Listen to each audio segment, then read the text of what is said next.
وبركاته. بسم الله الرحمن الرحيم. الصلاة والسلام على سيدنا محمد وعلى آله وصحبه أجمعين. أما بعد. ബഹുമാനപ്പെട്ട അധ്യക്ഷൻ, പ്രിയപ്പെട്ട ഉസ്താദുമാരെ, എൻ്റെ സഹോദരന്മാരെ, നാം ജീവിക്കുന്ന ഈ ഭൂമി അല്ലാഹു തആല നമുക്ക് നൽകിയ വലിയൊരു അനുഗ്രഹമാണ്.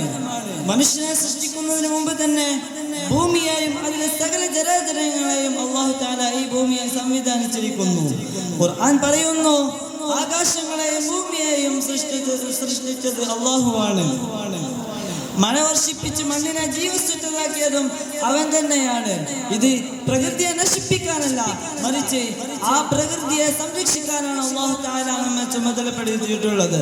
അല്ലാഹു നമുക്ക് തൗഫീഖ് നൽകട്ടെ. ഇസ്ലാമിക വീക്ഷണത്തിൽ പ്രകൃതി എന്നത് വെറും ഒരു വസ്തുവല്ല, അത് അല്ലാഹുവിന്റെ സൃഷ്ടിയാണിത്. നബി സല്ലല്ലാഹു അലൈഹി വസല്ലം തങ്ങൾ മരത്തെ നടുന്നതിനെ കുറിച്ച് പറഞ്ഞു, ഒരു മുസ്ലിം ഒരു മരം നടുകയോ ഒരു കൃഷി ചെയ്യുകയോ ചെയ്താൽ അതിൽ നിന്ന് ഒരു മനുഷ്യനോ മൃഗമോ ഭക്ഷിക്കുന്നത് അത് അവൻക്കൊരു ദാനമായിരിക്കും. ഇത് പ്രകൃതിയോടുള്ള കടപ്പാടിനെയാണ് സൂചിപ്പിക്കുന്നത്. അതുപോലെ തന്നെയാണ് നദിയിൽ നിന്ന് വുളൂ ചെയ്യുന്ന സമയത്ത് പോലും വെള്ളത്തെ അമിതമായി ഉപയോഗിക്കരുതെന്നാണ് തിരുനബി സല്ലല്ലാഹു അലൈഹി വസല്ലം തങ്ങൾ നമ്മെ പഠിപ്പിച്ചിട്ടുള്ളത്. ഇത് വിഭവങ്ങൾ പാഴാക്കരുതെന്നുള്ള ഇസ്ലാമിക തത്വത്തിന് ഊന്നൽ നൽകുന്നു. അനുമതിയില്ലാത്തൊരു കാര്യമാകുന്നത് എന്തെന്ന് വെച്ചാൽ പ്രകൃതിയെ നശിപ്പിക്കുന്ന ഈ ഒരു കാര്യമാണ്. ഇത് ഇസ്ലാമിൽ അനുവദനീയമല്ല. ഖുർആൻ പറയുന്നു, ഭൂമിയിൽ നന്മ വരുത്തിയതിനു ശേഷം നിങ്ങൾ കുഴപ്പമുണ്ടാക്കരുതെന്ന്. ഈ ആയത്ത് പ്രകൃതിയെ നശിപ്പിക്കുന്നതിനും മലിനീകരണം ഉണ്ടാക്കുന്നതിനും തുല്യമാണ് എന്നതല്ല, മറിച്ച് ഈ പ്രകൃതിയെ സംരക്ഷിക്കുക എന്നത് അല്ലാഹു തആലയുടെ ഒരു സൃഷ്ടിയെ ബഹുമാനിക്കുന്ന അതേ ഫലമായിരിക്കും. ഭൂമിയിൽ നമുക്ക് സ്വീകാര്യമായ കാര്യങ്ങൾ എന്തെന്ന് വെച്ചാൽ ആ വായു, ജലം, ഭക്ഷണം തുടങ്ങിയവെല്ലാം നാം സ്വീകരിക്കുന്നുണ്ടല്ലോ.